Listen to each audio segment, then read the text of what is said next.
বীজ রোপণ করছে। কথা মাথায় ঢুকছে? সে বলবে কাগজ দেখাও, 800 বছরের মসজিদ কাগজ দেখাও, 900 বছরের মসজিদের কাগজ দেখাও, 1000 বছরের মসজিদের কাগজ দেখাও, চিরামান মসজিদ কেরলে 1400 বছর পুরাতন কাগজ দেখাও, কেরলে গুজরাটে 1300 বছরের মসজিদ কাগজ দেখাও।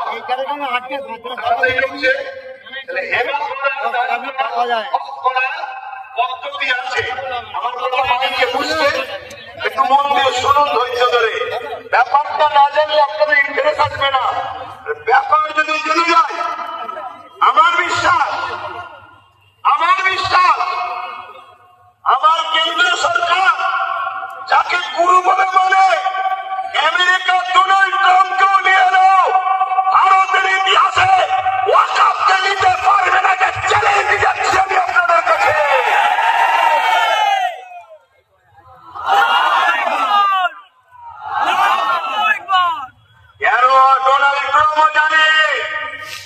ডোনাল্ড ট্রাম্পও জানে এরা উলখানাদের বংশের উত্তরসূরি নয়, এরা খালেদ বিন ওয়ালিদের উত্তরসূরি, এরা মওলা আলী শের খোদার উত্তরসূরি, এরা আমার ফারুকের উত্তরসূরি, এরা এই জমিনের উপরে ইতিহাস তৈরি করে দিয়ে যায়।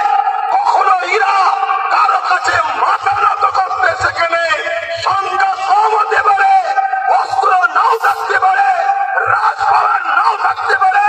ব্রিটিশকে তাড়াবার পিছনে 90,000 পিলাসের মধ্যে 3 ভাগের 2 ভাগ আমাদের জান দিয়ে আছে। ব্রিটিশ কিভাবে তাড়াতে হয়েছে ওটা আমরা খুব ভালোভাবে জানি, তাই সাদা চামড়া দাঁড়িয়েছি।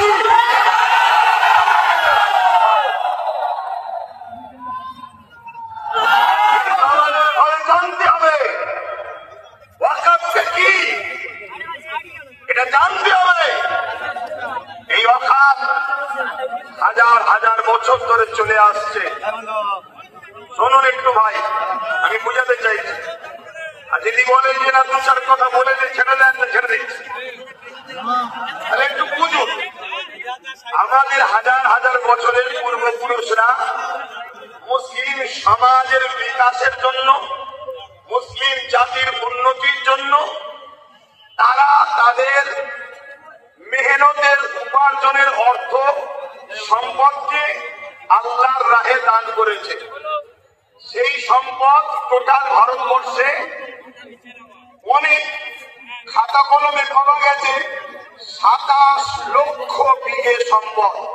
কত? 27 লক্ষ বিঘে সম্পদ, কম বেশি। এই সম্পদ কি কাজে লাগবে? যিনারা দান করেছে মসজিদ, মাদ্রাসা, ঈদগাহ, খানকা, কবরস্থান, এক কথায় মুসলিম জাতির কল্যাণ। এটা অন্য কোন সম্পদ নয়, এটা সম্পূর্ণ ধর্মীয় ও ব্যক্তিগত সম্পদ। ইসলামে যেমন নামাজ একটা পাঠ, রোজা একটা পাঠ, হজ একটা পাঠ, যাকাত একটা পাঠ, ঠিক তেমন ইসলামেরই একটা পাঠ মানুষের সেবায় দান করা। এইটা দান করেছে। এই সম্পদ দীর্ঘ বছর ধরে চলে আসছে। এই সম্পদকে ঠিকভাবে নিয়ন্ত্রণ করার জন্য, এই সম্পদকে হেফাজতে রাখার জন্য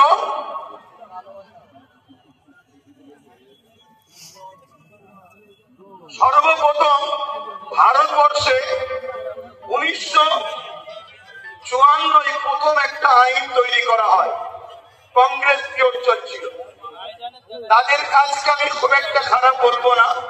তারা চেয়েছিল যাতে করে একটা বোর্ড তৈরি হোক, কমিটি তৈরি হোক, যাতে করে ওয়াকফ কোনো নয়ছই না হয়ে যায়, দানকৃত সম্পদ প্রকৃত জায়গায় যেন যায়। তারা বোর্ড তৈরি করলো ঠিকই, কিন্তু ব্যবহারের জায়গায় ঠিকভাবে চলছিল না। তাদের ইচ্ছা ছিল ভালো, কিন্তু কিছু অশুভ লোক ঢুকে যাওয়ার জন্য ওই ওয়াকফের অর্থ লুট হতে শুরু হলো। তারপরে এই ওয়াকফকে 1995-এ আরেকবার সংশোধন করা হলো। সেই সংশোধনে আরো সুন্দর করে যাতে করে এই ওয়াকফকে হেফাজত করা যায়। করা হলো। এরপরে এই ৭৭ বছর আইন তৈরি হয়েছে, ওয়াকফ হেফাজতের জন্য বোর্ডও হয়েছে, সুন্দর সিস্টেমও হয়েছে, কিন্তু দুঃখের বিষয় যারাই নেতৃত্বে যায়, যারাই দায়িত্বে থাকে, তারাই সরকার আন্ডারটেকিং, সরকারের নিয়ন্ত্রণের লোক চাই। তাই ৭৭ বছর ধরে কম বেশি সব গভর্নমেন্টই এই ওয়াকফের টাকার মধু চেকেছে, তার মানে আমাদের সম্পদ ছেড়ে খেয়েছে। খোলা কথা, আপনাদের অসুবিধা হচ্ছে?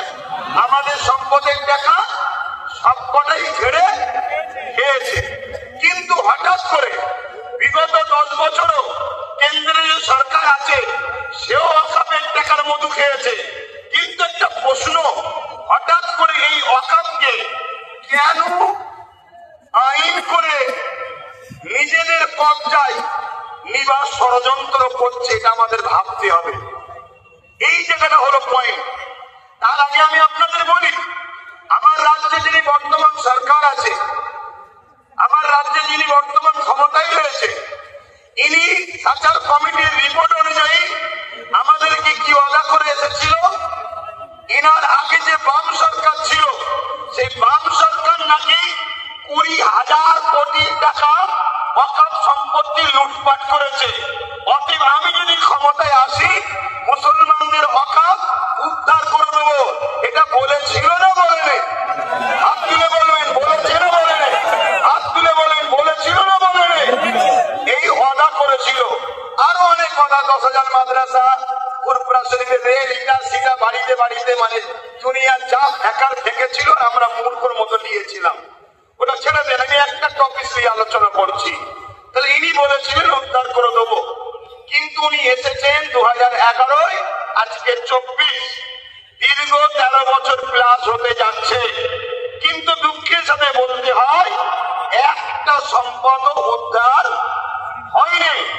আমি 2013-14 থেকে আন্দোলন করছি যে ওয়াকফকে ফিরিয়ে দিতে হবে, ওয়াকফকে হেফাজত করতে হবে।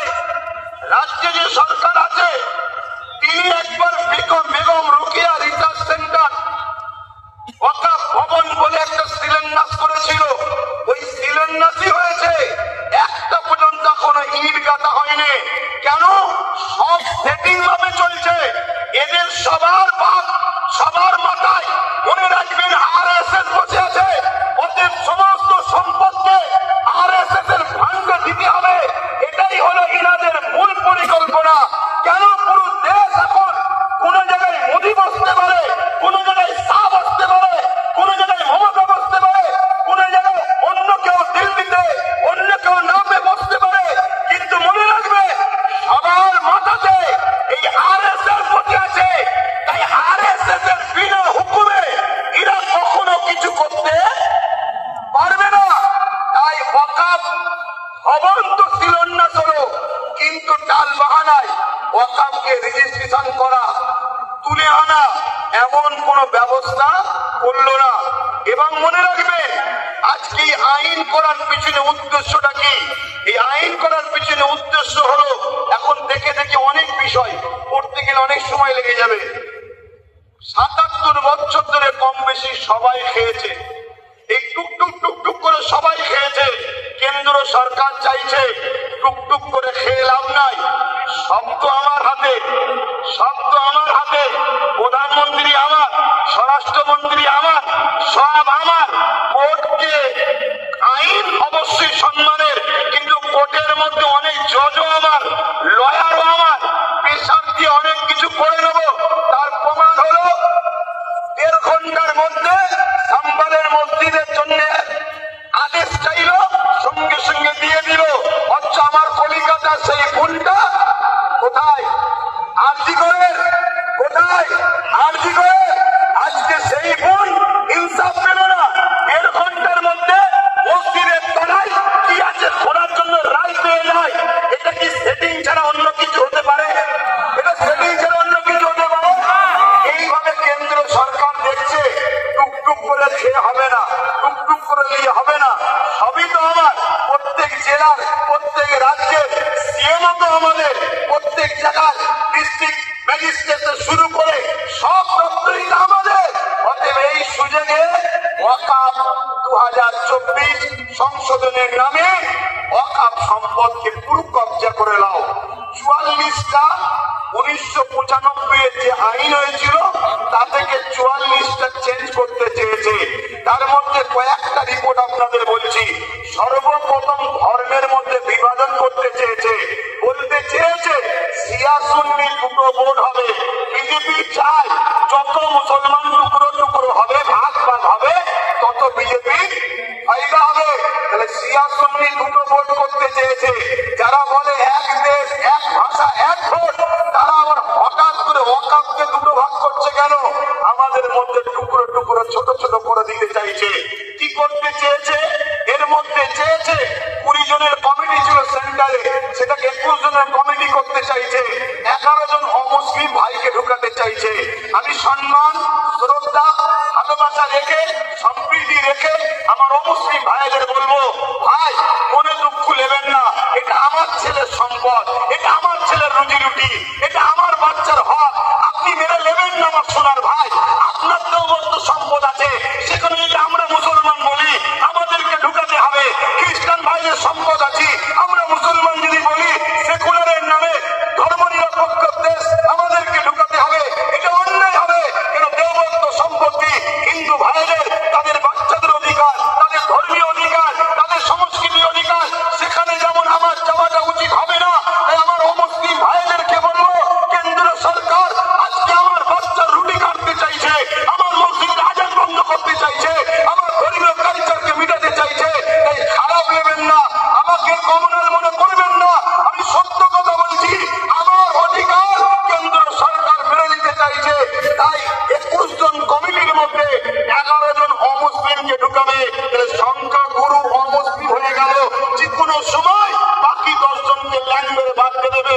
তাহলে ওয়াকফের মধ্যে আমাদের আর কেউ রইল? জোরে বলে। কেরলের 14 বছরের মসজিদ নিলাম করে কর্পোরেশনদের হাতে তুলে দিতে অসুবিধা হবে। গুজরাটের 13 বছরের মসজিদ ভেঙে ওটাকে ওয়াকফ কর্পোরেশনদের হাতে, আদানি আম্বানির হাতে তুলে দিতে অসুবিধা হবে। এভাবে স্বাধীনতার আগে যত ঐতিহাসিক মসজিদ, মাদ্রাসা আছে, কবরস্থান আছে, সবগুলোকে মিটিয়ে দিতে চাইছে। কেন মিটাতে চাইছে? এটা প্রশ্ন তো। এত লোক, অর্থ, টাকা, আমাদের উপরে হিংসা, এগুলো তো ইত্যাদি। কিন্তু বাস্তবটা শুনুন, বাস্তব এটাই, এনআরসি এনপিআর করে মুসলমানদের ধরে বিদেশি বলে তাড়াবার চেষ্টা করেছিল। আফগানিস্তান, পাকিস্তান, বাংলাদেশ বিভিন্ন রাজ্য থেকে অমুসলিম ভাইরা এলে তারা নাগরিকত্ব পাবে, মুসলমানরা পাবে না, এই বলে বিভাজন করতে চেয়েছিল। সেই জায়গায় আমি বলেছিলাম অবশ্যই দিন কোনো আপত্তি নাই। কেন? আমি খুব খুঁজে জানি বাংলাদেশ থেকে কোনো মুসলমান ভারতে আসেনি, পাকিস্তান থেকে কোনো মুসলমান ভারতে আসেনি, আফগান থেকে কোনো মুসলমান ভারতে আসেনি। তাই আমাদের নাগরিকত্ব দিবার প্রয়োজন নয়। আমরা ছিলাম, আমরা আছি, আমরা যে এখানকার প্রমাণ দেবো কি করে? ওই যে কেরলের 14 বছরের 1400 বছরের মসজিদ বলে দিচ্ছে 1400 বছর ধরে ভারতে মুসলমান ছিল, আজান ছিল, একামত ছিল,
দেশের সংবিধানকে যে বুড়াগুল তুলবে, আমার দেশের সংবিধানের বিরুদ্ধে যে কথা বলবে, আমার দেশের সংবিধানকে যে মিটাতে চাইবে, আমরা তাকে মূল গুড়া থেকে মিটিয়ে দেওয়ার রাজি আছে। অনেক কষ্ট করে এদের স্বাধীন হয়েছে। হাজারো মুসলমান, হাজারো হিন্দু, হাজারো আদিবাসী, হাজারো দলিত, হাজারো শিখ, পাঞ্জাবিদের রক্তের বিনিময়ে এদের স্বাধীন হয়েছে। অতএব সেই দেশের সংবিধানকে নিয়ে আজকে তুই হতে পারো প্রাইম মিনিস্টার, কিন্তু তোমার অধিকার নয় আমার দেশের সংবিধানের উপরে হাত দিতে পারে। ঠিক না বেটি? এখানে আরেকটা ছোট্ট কথা বলবো। আজ গাড়ি পূজাই করে করে সুলতানে হিন্দের দরবারে যান আপনারা, কি গো জানতো নাকি? ছোট করে দেবো।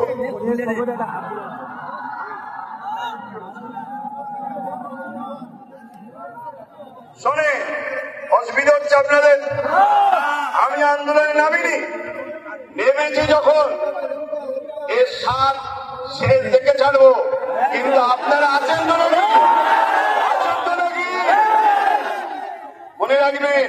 আচ্ছা, এই আন্দোলনটা করবেন কার সাথে? না, এই আন্দোলন এর কাদেরকে সাথে আন্দোলন করবে বলুন? কাদেরকে? বিগত ৭৭ বছর যারা ঝেড়ে খেয়েছে তাদের ঘরে? আরে খাওয়া তো শিখালো ৭৭ বছর ধরে তারা। একটা ছোট্ট কথা বলি শোনেন, পাড়ায় চোর পড়েছে, শুনছেন তো?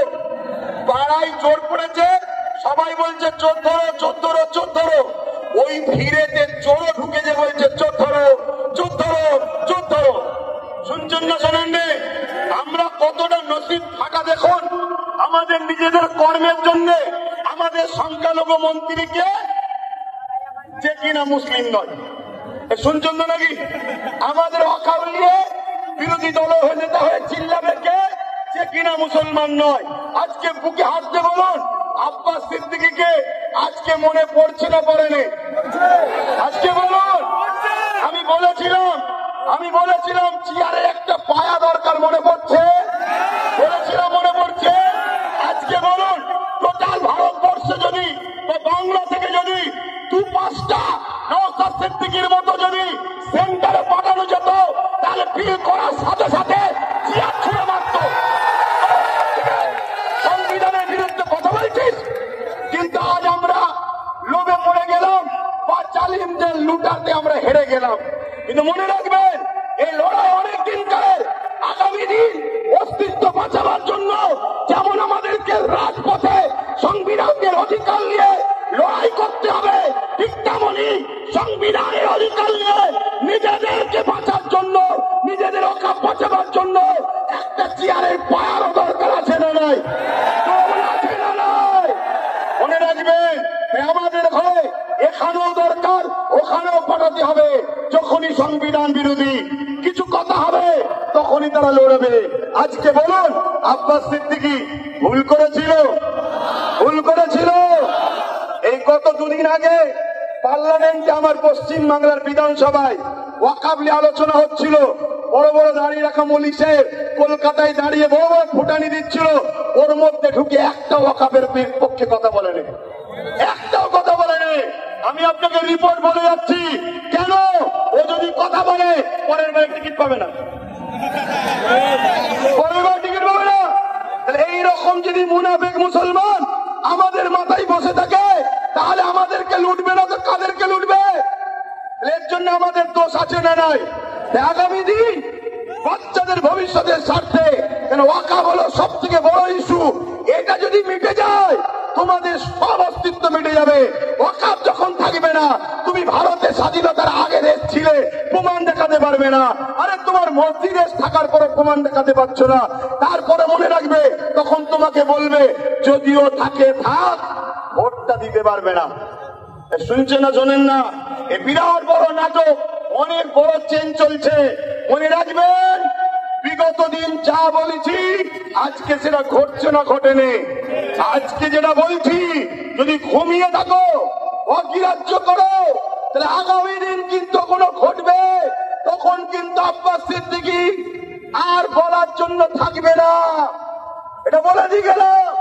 এ লড়াই আমাদের জীবন মরণের লড়াই, এ লড়াই আমাদের বাচ্চাদের লড়াই।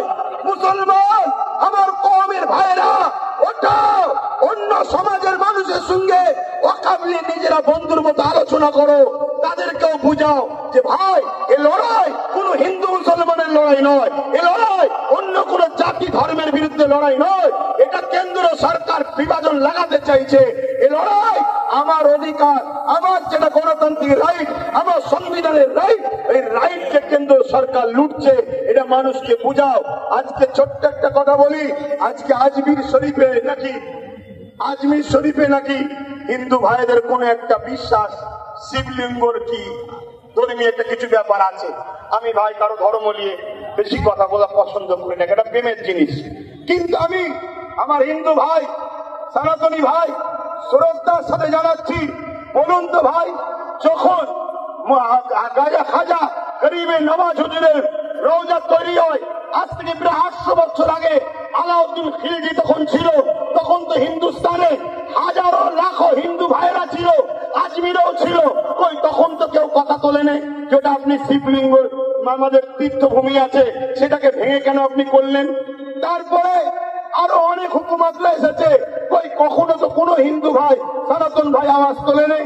তারপরে ইংরেজ এসেছে, আজকে আমার দেশে এই বিজেপির অটল বিহারী বাজপেয়ী সাহেব এসেছে, কই তখন তো আওয়াজ ওঠে নেই। এটা শুধুমাত্র আমাদেরকে ব্রেন ড্রাইভ করছে, হিন্দু ভাইদের করে বোকা বানানো হচ্ছে। শ্রদ্ধার সাথে বলছি, আপনারা নিশ্চয়ই জানেন LIC কে বিক্রি করে দেওয়া হয়েছে, LIC তে চাকরি গেছে কাদের?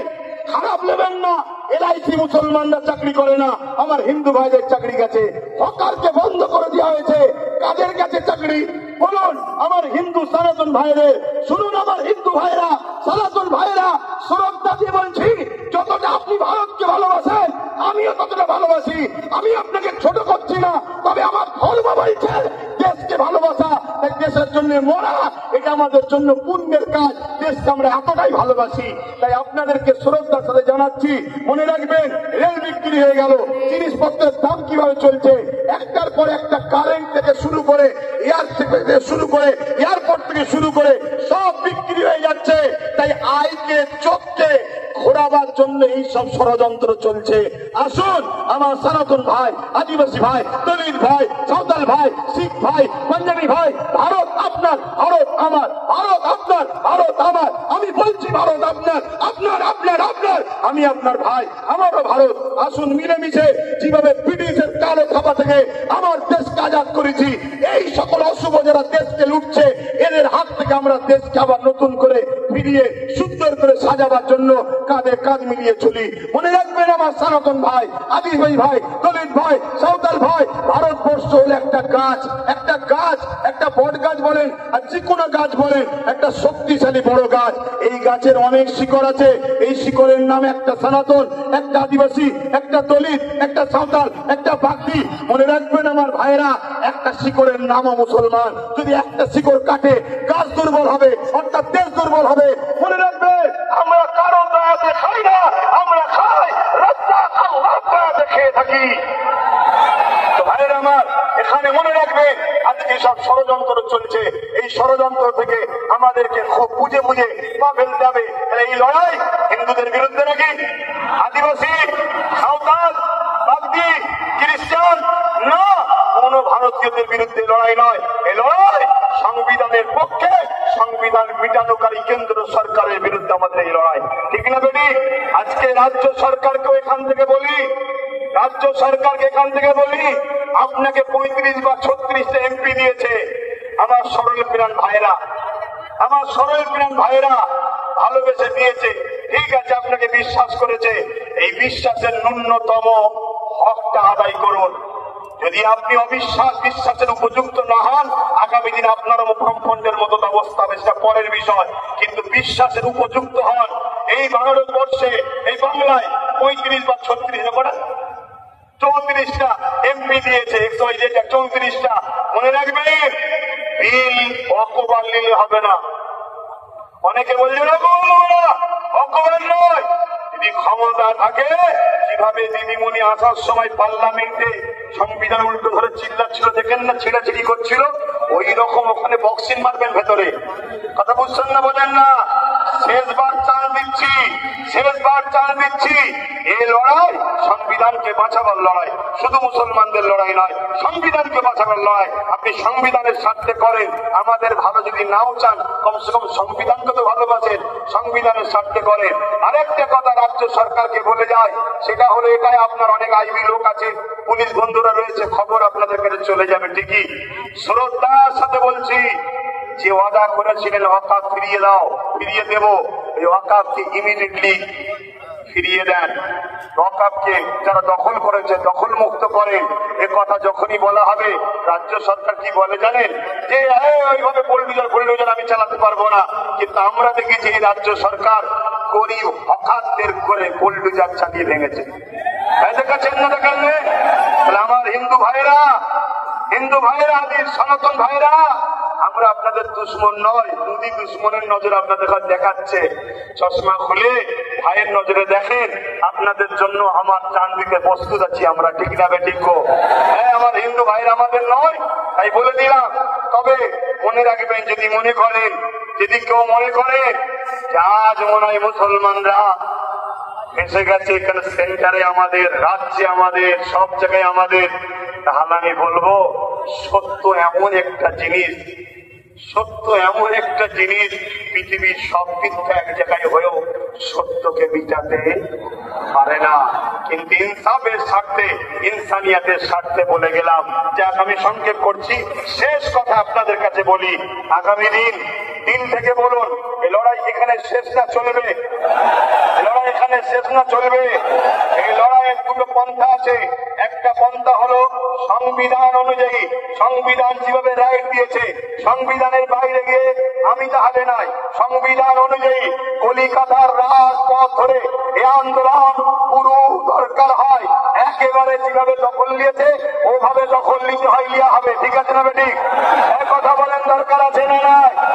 মনে রাখবেন, এই লড়াই চলবে, কিন্তু সংবিধানের ডায়েরির মধ্যে থেকে, সংবিধানের আন্ডারে থেকে, সংবিধানের বাইরে গিয়ে নয়।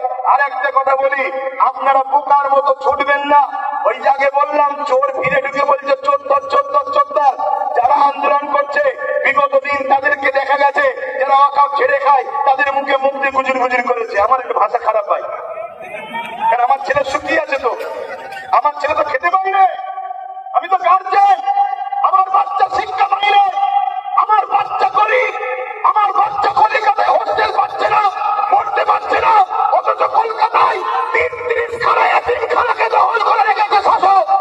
৩৩ খানা এতিমখানা রয়েছে কলকাতায়, ভিআইপি জায়গা রয়েছে, ওই জায়গাগুলোতে সব বিভিন্ন প্রমোটিং হয়ে যাচ্ছে, কোটি কোটি টাকা লেনদেন হচ্ছে রাজ ক্ষমতার জোরে।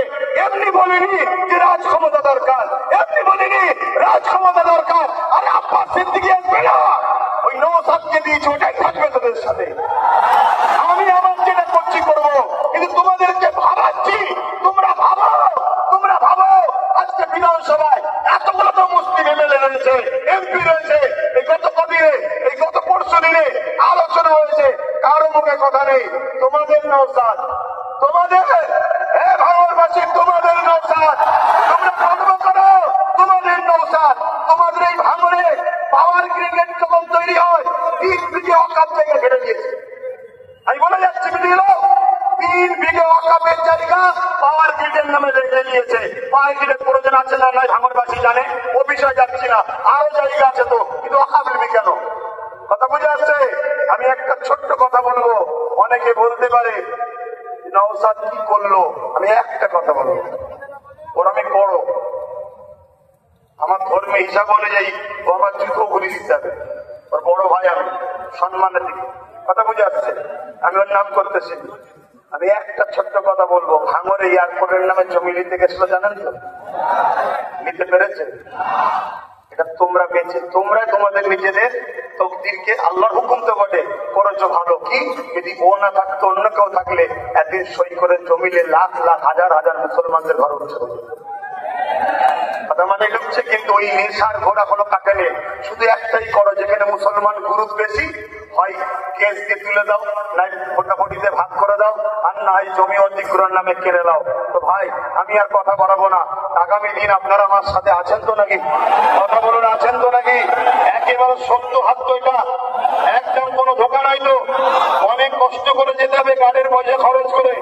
সরকার নয়, আমি সরকারি ফান্ড নেই, সরকার নয় সরকারি ফান্ড নেই, আর আমাকে পিছন থেকে সরকারও দেয়নি। চাষবাস তুমি একটু নেমে যাও, আমাকে বলে নিশ্চিত ওইদিকে বলো না, 8 আনা যে খাবে সেও চোর, 1 টাকা যে খাবে সেও চোর। কথা বুঝে আসছে না নাই? তো সেই জায়গায় হাত নামান। আগামী দিন ভাই আমার সবাইকে একটু সংগঠিত হতে হবে। মা বোনদের ঘরে বাড়ি বাড়ি গিয়ে শোনাবেন যে ওয়াকফ আমাদের বাঁচাতে গেলে গণতান্ত্রিক প্রক্রিয়ার সংগ্রাম যেমন, আর একটা হলো কি, লাঠি তৈরি করতে হবে। লাঠি বোঝেন না? হ্যাঁ, এখানে বিল হচ্ছে, সেখানে যদি আপনার লোক থাকে বিল ধরে ছিঁড়ে ফেলবে, বেশি কথা বললে চেয়ারের উল্টো দিকতে দেবে। ভাই দরকার আছে না নাই? হ্যাঁ, কেন তুমি সংবিধান বিরোধী কাজ করছো? এর জন্য লোক দরকার আছে। আর এই ত্যাগ স্বীকার করতে আপনাদের ঘরে একটা জিনিস করতে হবে কি, নিজেদের মধ্যে আমি বড় হব, আমি বড় হব, আমি বড় হবে স্বপ্ন ছাড়তে হবে। নিজের বাচ্চা ভবিষ্যতের জন্য আসো, সবকিছু কুরবান করো, লোভ লালসা কুরবান করো, চিটিংবাজি ধোঁকাবাজি কুরবান করো, 2-4টে গাদ্দারি করে চালিয়ে চিন্তা করোনি। মনে রাখবে, ও গাদ্দার নিয়ে চিন্তা করার দরকার নেই। আল্লাহ যেটা করে ভালোর জন্য করে, কথা হাত বেরিয়ে যায় ভালো, কারোর জন্য কোনো কিছু আটকায় না। তো যাক, কেন্দ্র সরকারের বিরুদ্ধে আমাদের এই সংগ্রাম আজ থেকে শুরু হলো 6 ডিসেম্বর, আগামী দিন চলতে থাকবে। শেষ কথা আবার বলি, বাবরি মসজিদ ইনশাল্লাহ, বাবরি মসজিদ ইনশাল্লাহ, বাবরি মসজিদ ইনশাল্লাহ, বাবরি মসজিদ ইনশাল্লাহ। হাত লম্বা করে তুলে বলুন, হবে ইনশাল্লাহ, ইনশাল্লাহ। নারে দিবে আর দিল খুলে